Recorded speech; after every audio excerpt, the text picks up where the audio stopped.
Welcome back to the channel, everybody. It is I, your host, Mr. Sean, here with another episode of The Good, the Bad, and the Ecchi. In this show, we look at ecchi manga and we ask ourselves, is it good or are we just really horny? Today we're taking a look at a title that first came out in 2009 and is still coming out with new volumes to this day. It is called Triage X. If you're new to this show, how it works is I take a look at the first volume of a manga classified as ecchi, and I review it on the following 6 categories: plot, dialogue, character design, art style, TNA content, and miscellaneous. Each of these categories are given a separate ranking of good, neutral, or horny. At the end of the review, we tally up all of the rankings and give it kind of an overall score on whether this is a good manga, a neutral manga, just kind of run-of-the-mill, or is it just horniness for the sake of horniness? Now, these are ecchi titles, meaning they do involve adult humor, adult themes, sometimes minimal nudity, but it is not outright hentai. So, while it is a mature manga that is sometimes meant to titillate, it is still expected to have a plot,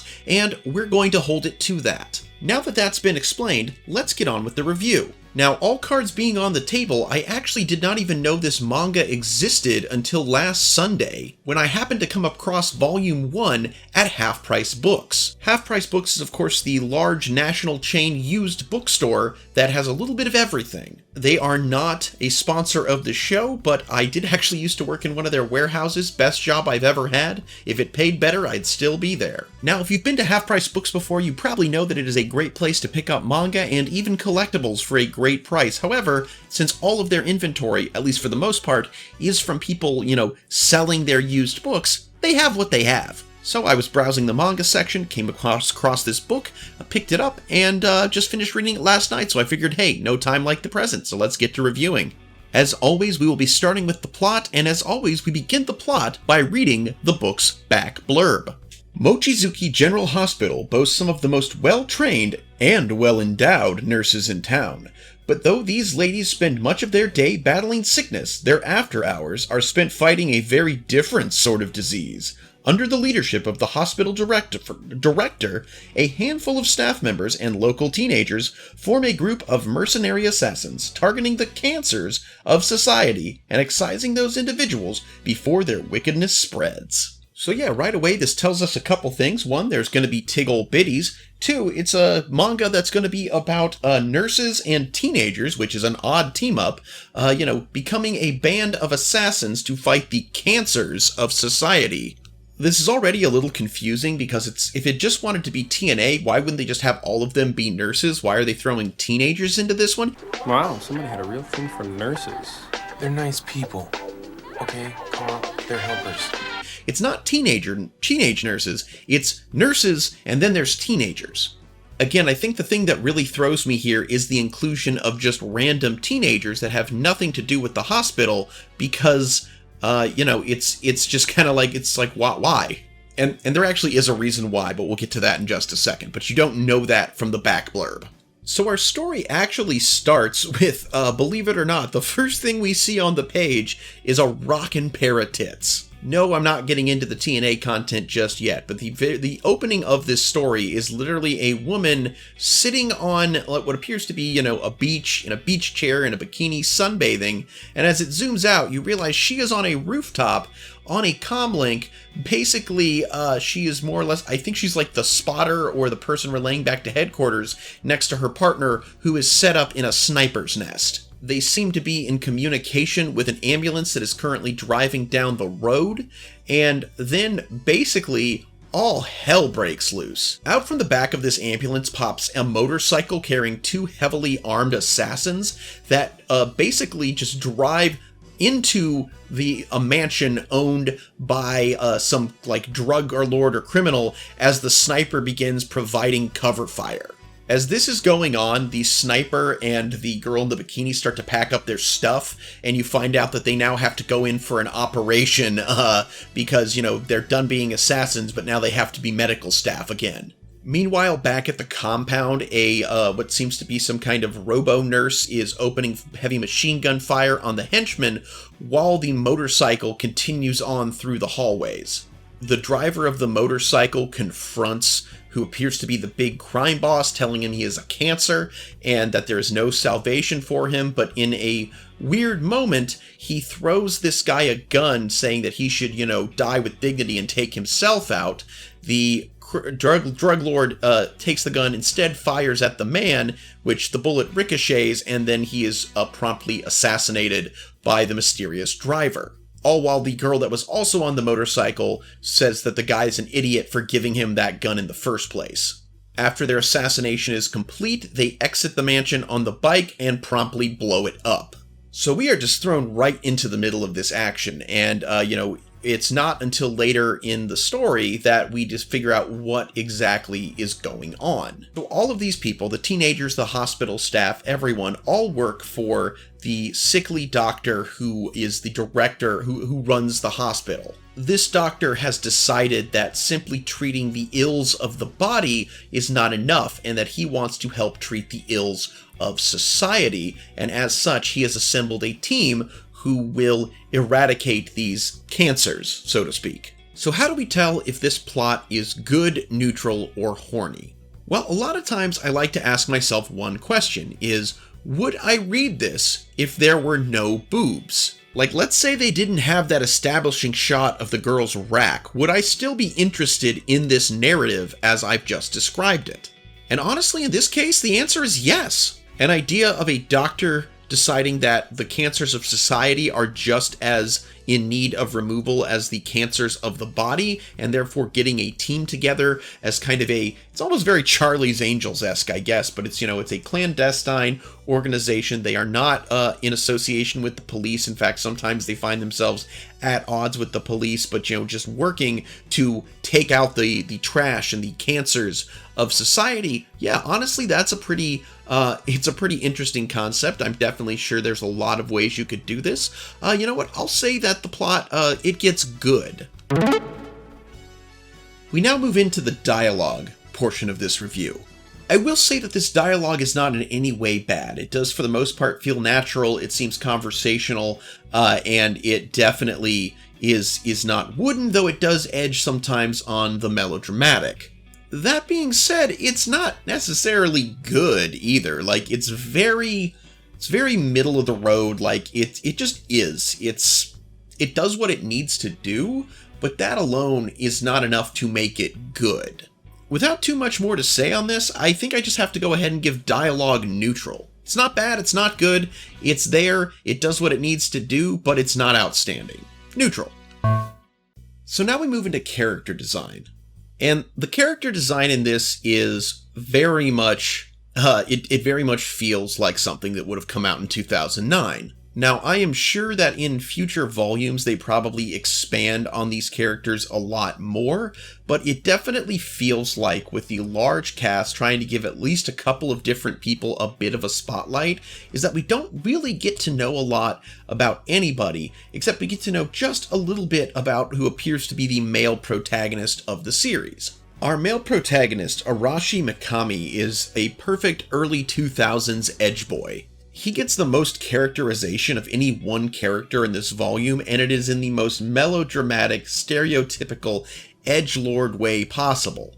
His backstory also does kind of explain why teenagers are a part of this group. So apparently there was, once upon a time, a terrorist attack where he was supposedly the only survivor, but that's not true. That's just what the news stated. In fact, at the time, there were two survivors, both him and his best friend, who just so happened to be the son of the doctor who now leads this vigilante group. The doctor had to make the call to let his son die to save Arashi with his son's limbs and heart. So our hero boy Arashi is literally a Franken edgelord stitched together with the pieces of his best friend, and this was done by his dead best friend's father, who is now his boss. I swear, this sounds like some kind of fanfic. Everyone else, at least at this point, is very one-dimensional. Even what the people that we meet that we're pretty sure are going to become recurring side characters, like there's a detective duo that will probably show up in later volumes. But everybody has very little characterization, and they all kind of feel like background characters, which will probably change. But again, we're talking about the first volume and seeing what it does to bring you into this world. And the only thing we really know about anybody is a incredibly edgelordy backstory. So I'm gonna have to give character design a neutral. It's definitely not the worst I've seen, and there is character design, but it's not fantastic. Now, the fourth part of this review is the art style. Art is of course very subjective, but it is important as manga is a visual medium. And I have to say, this art is amazing. Everything is drawn with such exquisite detail and shading that even in the chaotic battle scenes of the very beginning, you can easily tell what's going on. You get a good sense of how someone is feeling because the details of their face and their expressions are just so crisp, and this is honestly some of the best art I've seen in manga in quite some time, especially probably the best I've ever seen in a title that I've read that would be considered ecchi. Hands down, this one gets good. So that's 4 categories down. We've got 2 categories left, and right now it is neck and neck between good and neutral. So before we continue, allow me a brief moment to talk about my business. As my channel name might suggest, I make miniatures, and at Chimera Miniatures, I specialize in 2 different kinds of minis. The first being my chimeras, aka kit bashes, where I take bits and pieces from various miniatures and make something truly unique that you can add to your tabletop. Up on the screen you can see this is Cthulhu Man. He is one of a kind. He is the only one I have made, and if you would like to add him to your collection, he can be found on eBay, Etsy, or Mercari. The other thing I am known for are my not safe for work repaints of various miniatures, usually HeroClix. You can see a couple of them up on the screen now. If you like ecchi content, I figure you might like these as well. Again, Etsy, Mercari, or eBay. I post often, and I am constantly updating my stock. Links are in the description. Also, if you want to support the channel but minis just aren't really your thing, I do have a Patreon. There are all different level tiers starting as low as $3 a month. Thank you for listening to my pitch, and now that that's out of the way, let's get back into the final 2 categories. So if we're going to talk about ecchi manga, we of course have to talk about TNA content. So if we look at the cover of this, we already see a girl whose clothes seem to have been blown half off of her, to the point where she's using her arm to hold in what little modesty she has left. The very first panel of the story is focused on a pair of tits. There is plenty of cleavage, there are girls in nurse outfits, schoolgirl outfits, maid outfits, and then the scene that includes the giant edgelord exposition dump that I talked about is done in a shower where the guy and girl are both buck-ass nude. This scene occurs over 10 pages where images of both back and frontal nudity are just liberally peppered in. And oddly enough, I can't give this the horny rating. While it is definitely used to catch your attention, the TNA content, the nudity in this book, it doesn't ever truly come across as erotic. But I also can't rate this as good because while it's there and it's not simply used to, give you a boner, it really has nothing to do with the plot. It's just kind of thrown in there, but due to the fact that it's not really arousing and just kind of is, I have to give this a neutral. And honestly, that's really weird to say, considering that, as stated before, it involves a 10-page long nude shower scene. But it is what it is, and it's neutral. And of course, the final category, miscellaneous, just anything that might be in this that deserves a rating that wasn't covered in one of the previous categories, but there really isn't, so this one gets neutral. So when we look at the overall ratings, we have 2 good, 4 neutral, and 0 horny. And that puts this ecchi manga squarely in neutral territory. So yes, ultimately Triage X is an interesting idea that I definitely hope will build in the further volumes. There are over 20 volumes currently out with more coming. So, while I won't say that I am running out to the store to find issue 2 of Triage X, I definitely do look forward to getting around to reading the rest of them someday. It's a nice concept, there certainly is plenty of eye candy, but it's very bland is the wrong word, though generic also doesn't seem to be quite right. I don't know what to say about this one. It's inoffensive, it is entertaining, and if you happen to find a copy, I recommend giving it a read. It might not be groundbreaking, but it's better than a lot of the thinly veiled fat material that tries to pass for ecchi these days.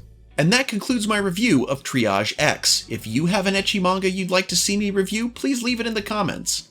Also, if you've read this manga, let me know what you think.